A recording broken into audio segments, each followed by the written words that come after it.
ایک نوجوان کی ماں سخت بیمار اور ہاسپٹل میں انتہائی نگہداشت کے شعبہ میں داخل تھی۔ ڈاکٹرز نے یہاں تک کہہ دیا تھا کہ برخوردار، زندگی موت تو اللہ کے ہاتھ میں ہے، مگر ہم اب مایوس ہو چکے ہیں۔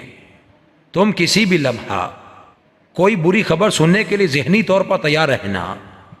رات گھر گزارنے کے بعد صبح ماں سے ملاقات کے لیے ہاسپٹل جاتے ہوئے نوجوان راستے میں ایک پیٹرول پمپ پر رکا۔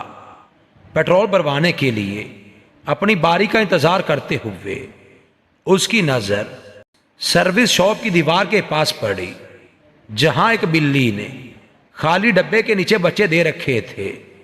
نوجوان کے ذہن میں جو پہلی بات آئی وہ یہ تھی کہ اتنے نازک اور چھوٹے سے بچے کھانا کہاں سے اور کیسے کھائیں گے۔ یہ خیال آتے ہی اس نے اپنی کار ایک طرف ہٹا کر بند کی، پاس ہی کھڑی ایک ریڑھی سے چھوٹی چھوٹی مچھلی خریدی اور اسے بلی کے بچوں کے پاس رکھا۔ بچوں نے کھانا شروع کیا تو وہ خوش ہو کر اپنی کار کی طرف گیا اور پیٹرول بھروا کر ہاسپٹل جا پہنچا۔ جیسے ہی اس نے اپنی ماں کے کمرے میں جھانکا تو بستر خالی پا کر اس کی آنکھوں تلے اندھیرا چھا گیا۔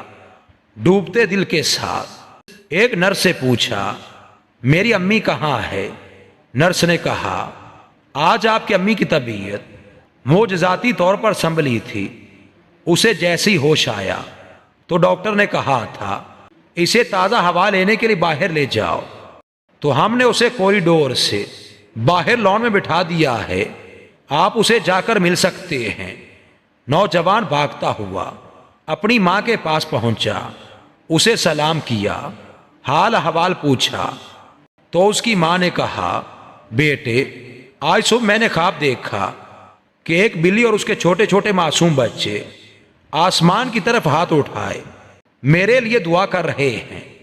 بس یہ خواب دیکھتے ہی میری آنکھ کھل گئی اور باقی کی صورتحال تم خود دیکھ رہے ہو۔ نوجوان حیرت بھری خوشی کے ساتھ اپنی ماں کی باتیں سنتا رہا اور اپنے دل کو ٹھنڈا کرتا رہا۔ جی ہاں، اس خدا کی رحمت کی وسعت سب کچھ کو اپنے اندر سمو لیتی ہے۔ ایسے تو ہمیں نہیں سکھایا گیا کہ اپنے مریضوں کا صدقہ سے علاج کرو، یہ صدقہ ہی تو ہے جو تمہارے رب کے غصے کو ٹھنڈا کرتا ہے۔